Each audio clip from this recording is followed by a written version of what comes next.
Good afternoon. I'm so honored to be here today. I've come a long ways. I'm from Seattle, Washington, in the USA. Let me grab my clicker. Why 360 for underwater filmmaking? 360-degree video is probably the best way to share the underwater world without getting wet. My path to get here today is kind of long. I started to scuba dive in 1990. I started because I love shipwrecks so much, and I learned that shipwrecks change over time. And so the shipwreck that I dove 20 years ago, in some cases, is completely gone now because the ocean takes it back. And so therefore, the videos I shot 20 years ago are almost archival. They're a historical record that can be shared with people who are learning to dive today to show them what it was like environmentally, what it was like structure-wise. I love sharing the world, the underwater world, with non-divers. The underwater world, to me, it's my home. It's like my walk in the park. It is incredibly calming and relaxing to me, just like if you went to the woods. I got interested in filming for the environment many years ago, but I took it on as a job in 2004. I started telling, with flat video, environmental stories about pollution, about illnesses in sea creatures. And then I was filming underwater storm drains that were taking pollution from our streets and our urban centers, and it flowing directly into our beautiful waterway known as the Salish Sea or the Puget Sound. And people would look at my videos and they would accuse me of editorializing my content. And what I mean by that is they would say, "You're just showing us the most horrible stuff." In reality, that is not what I was doing. I was showing them the best visual that I could share. When I experienced 360 video for the first time, it blew my mind, and I realized that this is what I had been waiting for my whole career, because now I could share that visual, and I am not afraid of giving back directorial control to my audience. You can look around, and the story unfolds where you're looking, and it adds an aspect of transparency back to the field of journalism. You can see the whole story. It's not me dictating what you're seeing anymore, and you can come to your conclusion. So now that storm drain, you can look around and you can see the animals covered with pollution. You can see the dead zone where the pollution has killed everything. And you can see that I did not editorialize that story. So what does it take to do what I do? That's me and my best friend diving in Maui. You need to be a diver, obviously, but you also need to be a skilled diver, because it's not going to work if you're worried about your dive gear or your buoyancy. You actually need to have diving be second nature, just like walking in the park, so that you can concentrate on filming. You need the proper equipment, scuba diving wise, the gear that is very reliable, because you don't want to be worried about taking that next breath underwater in your inner space. You don't want to get cold and be shivering in the water, because it's really hard to focus on content creation if you're freezing cold. You need to know your environment. What are the dangers? What are the hazards? And you need local knowledge. If I were coming here to film in Korea, I would find the best divers I could find, and I would talk to them. I would find out what is important to you here in Korea, what is important to your divers, and what are the beautiful things that they want to show me to share with the whole world. You'll want to pick the camera housing that you can afford. But there are some very specific things I look for. This is the VR Pro VR YL6 array. It's made here in Korea. I love it. My favorite. Actually, I love all their products, but this is mine. It has very crisp focus because I modified the GoPros in it. A lot of times people will just put stock GoPros into their cameras, but the problem with that is these dome ports make for a virtual image that the camera has to focus on. If you look at a stock GoPro, its focus is at about 8 to 12 inches. The problem with that is your virtual image is approximately 1.5 times the diameter of your dome port. What that means is these lenses need to focus at about 4 inches or maybe 5. So you actually need to modify, you need to turn them, change their focus and bring it closer so that they can see that virtual image. That is when you will get very nice crisp focus.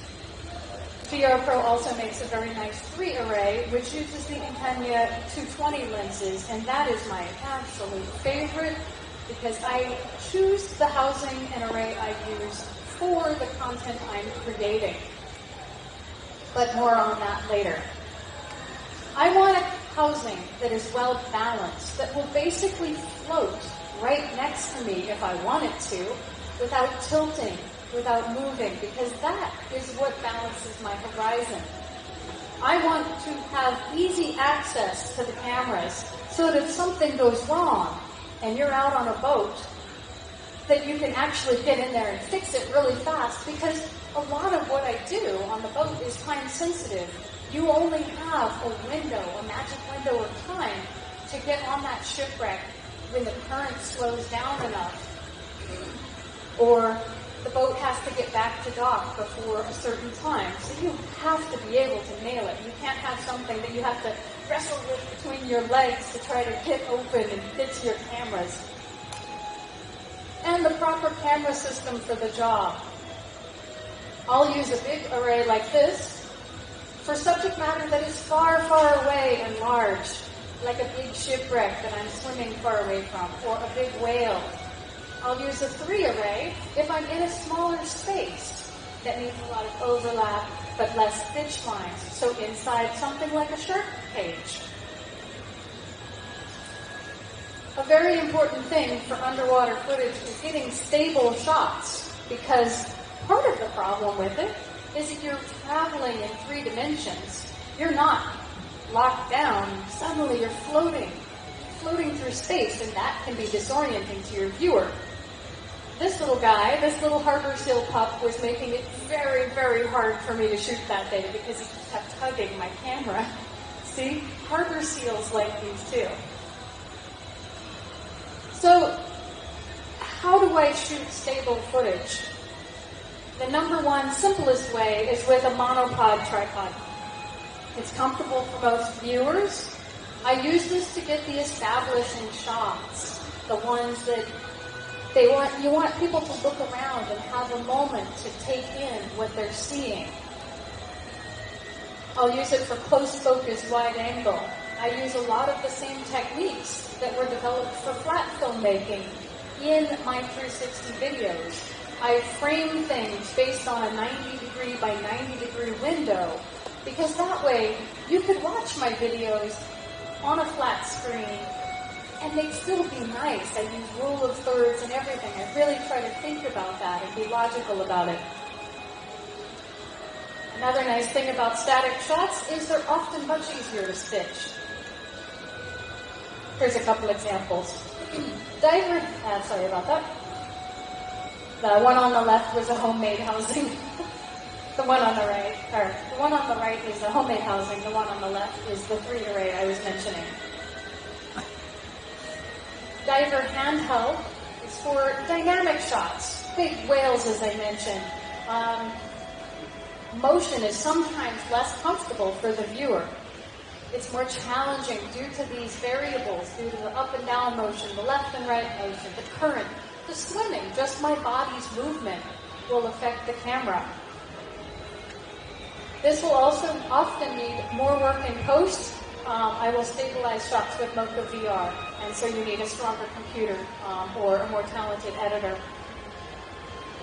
Be sure to respect all the distances around. I have a really bad habit personally of swimming close to the bottom because I like looking at all the little animals. Well, the problem with this is if I'm trying to respect distances all around, maybe things are 3 meters away, but the bottom, the seafloor, is at 1 meter away. That stitch line here is going to be very challenging, always. This is an example of a diver handheld. These are whales in Tonga.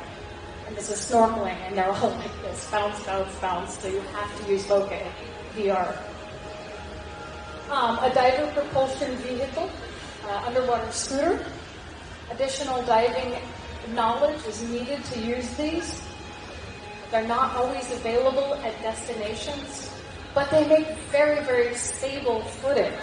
And they're a great tracking shot, a dynamic tracking shot. So you'll see this little guy. He's actually very heavy out of the water. And what that means is he's got a lot more weight than my camera. So he'll hold my camera very, very, very steady. So that's how I get very steady moving shots. Another way is utilizing a sled. Now this obviously doesn't work for 360, but it does work for this up-and-coming medium 180, stereo 180. And so another nice thing this does is it allows you to mount lights. On to lighting. There's 5 types that I'm going to talk about. Ambient, on-array, off-axis staged, off-axis available, and then choreographed. This is ambient lighting. You can see the colors in there. You can see his skin has color. This is what we all want and dream of, but it's not always what we get. 10 meters or shallower, because your water, like mine, often gives us very green footage due to the plankton. It very often needs color grading in post to remove some of that green. I usually use an overlay, a magenta overlay with green to replace the red channel that's missing, because light is absorbed as you go deeper. Red light is absorbed in the first 10 feet, the first 3 meters. Also, keep sun position in mind, because when you're that shallow, you will often get lens flare issues. So all of these things you have to start keeping in mind. Here's an example of some on-array lighting. Here's the free housing. I made a plate here that blocks the beams from hitting my dome ports, so I have less lens flare issues. On-array lighting is challenging. Issues include exposure, lens flare, backscatter, and how do you place those darn lights so that they get good enough coverage, but they're not causing all of these problems. And since I don't have all day to talk to you, you'll have to find me afterwards to ask those questions. The next is off-axis stage lighting. This is a very deep shipwreck, around 50 meters deep. It's done with Sony cameras. Very, very good low-light cameras with a 10 array. You can actually see color in here. This is very beautiful. Much more setup time, though, and you need a team, a larger team of divers who know what you're doing, and they're all equally certified and experienced. And you can have exposure issues if you're running with cameras in manual mode like GoPros, and say you have it set for the dark green, and then you swim closer to your lights over here, and now your camera they get blown out. Or if you're trying to go through a cave. So you kind of have to mix and match and split the difference with regards to your settings. I refer to this as museum type lighting. When you go to a museum, you see the things that they want you to look at are highlighted. Our brains are wired to look for a few things when we're watching video or when we're walking through life. And one of those things is light. The heat maps from my videos on YouTube showed that there were three primary things that guided the viewer's eyes. And the primary one of those was light. The secondary one was a human face, a diver also in the shot. And the third was movement. If something moves, you automatically look over there. And fourth is actually sound. As you all know, ambisonics are really coming into play. And so we're building our audio tracks with these so that people can hear a diver coming towards you or a ship over here leaving the port. Off-axis available. This means that this guy may not actually be my primary dive buddy, but he's someone with lights underwater, so I'm going to utilize his lights, whether or not he knows it. This gives some pretty good results, but you do still need to coordinate a little bit. It's great for that foreground lighting and lighting up points of interest, artifacts, critters, and in that previous picture, the coral. So you can see how that really draws your eye to this beautiful red and puts it back in there. And I also love it for those backlit shots like you saw on the very first slide. I have a dive buddy and we've been practicing for about 10 years to coordinate these shots where we both slide down and follow each other perfectly. Him behind the shipwreck and me in front of it and the lights just silhouetting it perfectly. And then my absolute favorite, and kind of the holy grail of underwater lighting, both for flat and 360, is choreographed. This utilizes a number of divers, all who have been practicing together for some time, and they stay in the exact same place over the camera array. If it's swimming along and we're going along the shipwreck, they stay in exactly the same spot in relation to the array. They've been taught where to swim so that I don't get lens flare, dome port flare. It's very much a team effort, and these people are giving up their dive for the bigger picture, quite literally. Another challenge in this, though, is light beam management. So if I'm swimming along and I have a video light, I'm not going to shine it at the camera. I'm going to use my body. So imagine this is my light. I'm going to light up, say, the screen here. I'm going to sneak it behind my body, and I'm going to be swimming along, and imagine the camera's right here. They're not going to get any lens flare from that light because my body is working as a flag to block the light.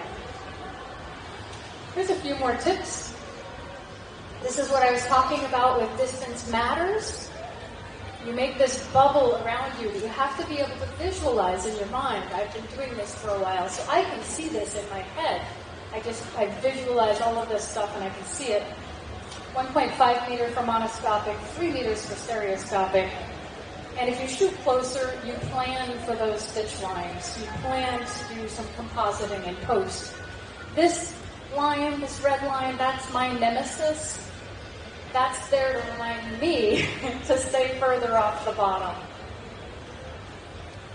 Put your primary subject in one lens. Imagine if I had 3 cameras, and instead of putting this one lens right on this whale right in the middle of it, I had a stitch line right there.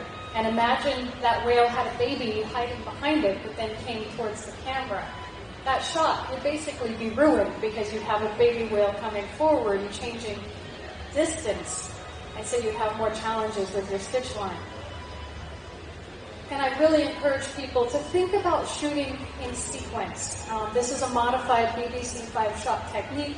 And the general information here is that if you get all of these shots, then you will be able to tell a story.